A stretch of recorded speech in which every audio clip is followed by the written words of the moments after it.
Friends, thank you so much for joining me. This is Michelle, and if you're new to my channel, I am a former client advisor for Louis Vuitton, and I give you all the ins and outs of luxury shopping. Now, if you're not new to me, thank you so much. Welcome back. Giving you guys new scenery today. I'm visiting my parents' house, so you get a glimpse inside a very Asian household. Can anyone guess what city I'm in?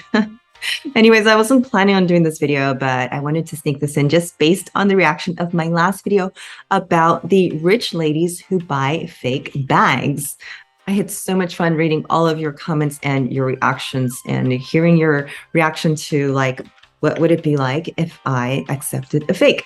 So anyways, just to let you know, the replica is on its way. And honestly, not sure like what grade it is. These are things I'm just learning about, but I wanted to just make it very clear that I am not associated with the manufacturer. They're not paying me to make the video, nor am I making any commissions. This is strictly for entertainment purposes, nor am I associated with Louis Vuitton or make any commissions. The only commissions I make if I suggest you something pre-loved through the Real or Fashion File, through one of the consignment shops, go ahead and shop through my link. I do earn commission. It goes towards supporting my channel. And then any of the sponsors I get, like my jewelry, my clothes, anything that I suggest that you shop for, do so in the links below. I wanted to address the different types of consumers that luxury, if I'm looking over here, I'm looking at my teleprompter, so I apologize. The different types of consumers that luxury houses should expect and the different types of consumers that exist in the world. So if you fall into one of these categories, and you most likely do, please do not judge those that are in a different category than you. Everybody has different motivations for shopping, so please don't fight the comments. We don't judge each other on the type of car we drive, right? Or do we? But we don't have to fight about it. So to each their own. So the first type of consumer we have is the consumer who loves and appreciates the craftsmanship and the history of luxury brands. Thank you to my friend Ash, who was the first person to comment here. And I have actually interviewed him on my channel a few months ago. You can find that interview here. And I interviewed Ash because he's truly a lover of luxury craftsmanship and artmanship. And I can totally appreciate that. So this is the type of consumer who buys not just bags, but I know he buys like Hermes plates and household items and things that are just beautiful. This is the type of consumer that the brand which was originally built on. So I understand that. However, now I'm seeing that in the manufacturing process, this type of artmanship and craftsmanship, honestly, it's being watered down. So if you're watching this channel, I know you appreciate luxury, and everybody has the right to appreciate luxury. So these types of consumers I'm outlining, it's not in any particular order.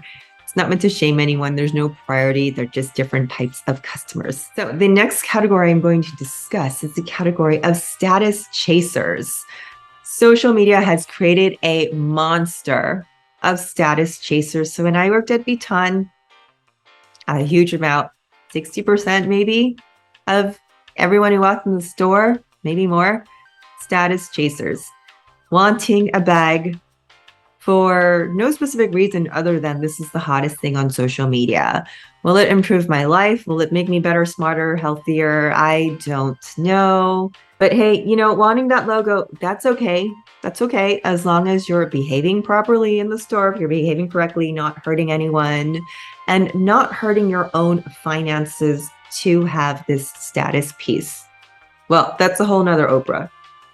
Anyways, we also have the category of clients that are new to the brand. They're going in a different phase in their life. Maybe they're going into retirement, or they got a new job. They're done paying with their kids' college, so they have disposable income, and they want to treat themselves to something nice. Hey, we love this consumer. Come on in. Now, more and more in all these categories, there's now the consumer that does not agree with the price of luxury goods. Maybe they want the status and the look. Maybe they are former loyal clients that are no longer satisfied with the prices they are paying. This is where I believe people are driven to look at replicas. Maybe they can't afford it, but they don't want to pay more than they were before, or maybe they just can't afford it at all. Now, as I mentioned, the manufacturing process might have been watered down from what it was before of true craftsmanship and legacy pieces. We're looking more at a society of fast fashion consumerism. So when I worked for Vuitton, I can remember this. There were ladies that would come in on the weekday and they would hold their nose very high and ask to look at a bag, and then like look at it and go, I don't like the quality, and then walk away as if like, I'm too good for you. So, you know, I don't understand. It's like, why come in here and waste your time? But my inside voice would say, you know, if you don't like it, you can go to Coach, or some people who didn't believe the price too. If you don't like it, you can go to Coach, still get a quality bag for a fraction of the price. Because here at Vuitton, you're just spending an extra $1,600, $2,000, whatever it is, to have Vuitton and the logo. Because honestly, if you want a quality bag, there are literally quality bags at every price point. Okay, the last category is, I'm just going to call the clueless. People who have never been in the Louis Vuitton before. They might be on vacation, they might be tourists, would never go to the store on their own. So maybe they're in like the Bahamas, Asia, Turkey, even here in the US, unsuspecting, easily duped. So, okay, so I'm in my parents' house and I was digging, looking for this piece of luggage that my mom had bought years ago. My dad said he gave it away, but she had gone on vacation. She brought back this Louis Vuitton luggage, and I wish I still had it because it's so obviously a fake. Anyways, she was so proud of it. And I was like, Mom, how much did you spend for that? And she said $100. Oh God, Mommy. She did not even know. Like, you can't even get anything for $100 at Louis Vuitton. But she's also from a culture where it's really important to show off that logo, whether it's real or fake. I mean, so yep, she was fooled. Also, when I was working for Vuitton, my dad was like, oh, I have a Louis Vuitton wallet my sister gave to me. She bought it from Paris. So he goes to get it, and my brother and I couldn't stop laughing because the panels of it had the Louis Vuitton logo sideways, and it was obviously a fake. Parents are from humble beginnings, and they would never go into a Vuitton store, so they would never know. Anyways, so he says, are you saying my sister lies to me?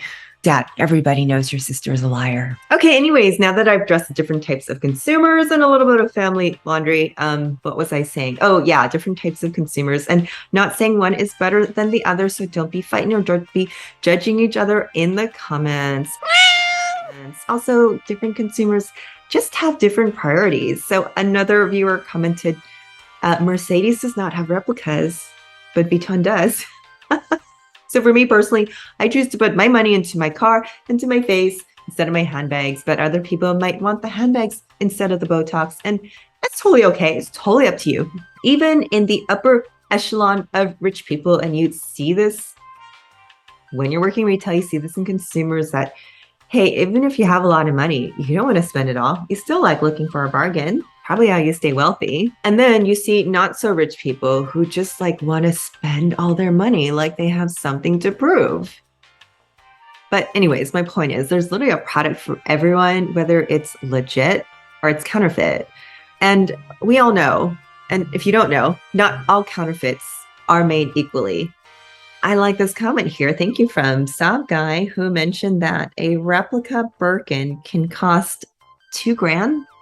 That's still a lot of money, and people are spending it. That consumer who is spending $2,000 is expecting a good replica, like undetectable replica. And it's going to be a difference from the consumer that is looking to spend $200 to $400 or even $40. There's a huge difference between a $40 and a $200 replica. So anyways, my whole point is different levels of buyers, different motivations, and different expectations. So who is making these bags?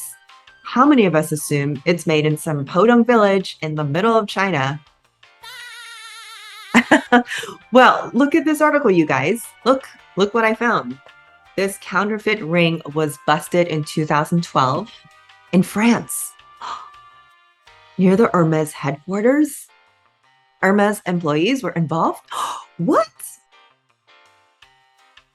This happened in France, where these products were sold to Asian tourists, probably to resellers. And they are not cheaply made PVC, cardboard, plastic smelling, stitches falling apart, things that you find in an alley or on Amazon.com. These are made by Hermes employees in France. Hold on. Counterfeits made in France.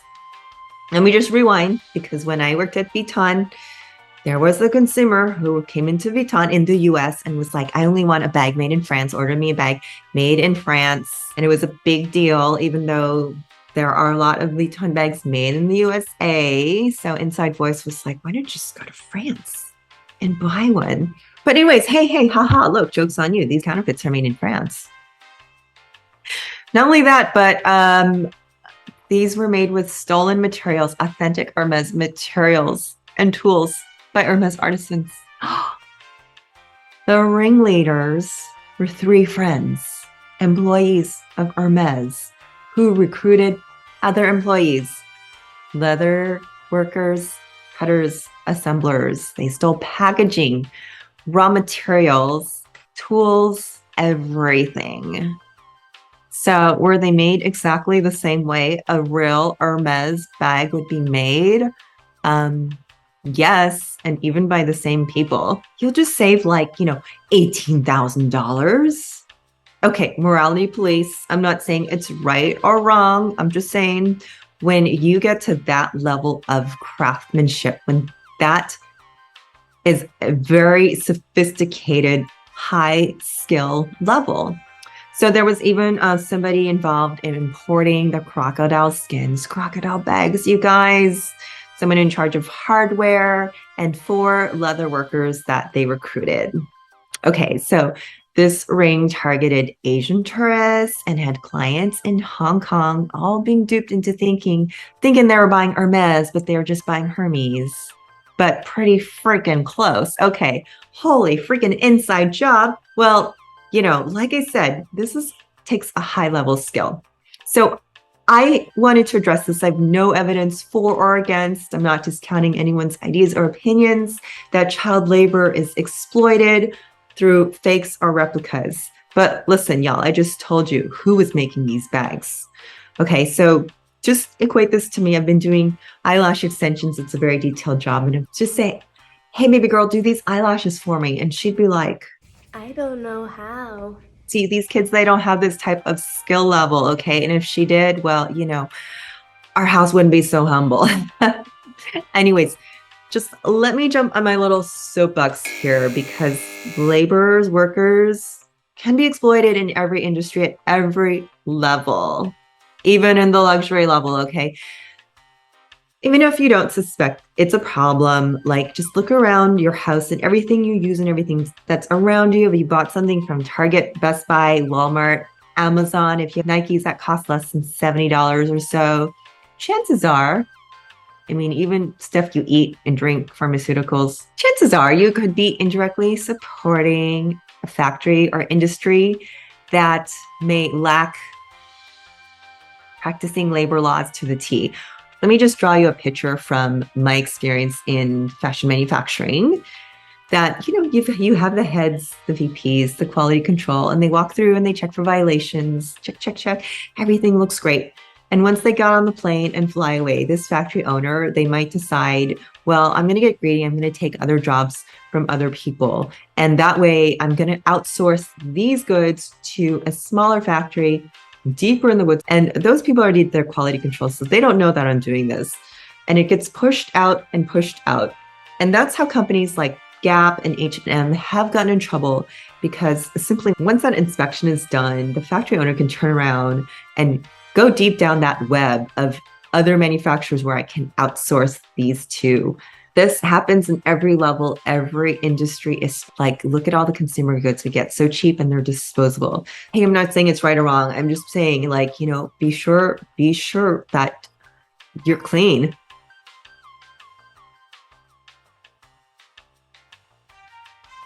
This reminds me of when MAC Cosmetics was getting a huge backlash for animal testing. So they were getting backlash online and in person, and people come to the store and you do animal testing, and oh yeah, look at these girls and be like, I really don't think you're vegan. I mean, if you can tell me you're vegan and you're not wearing leather shoes and all that stuff, like, you know what I'm saying? You know what I'm getting at here?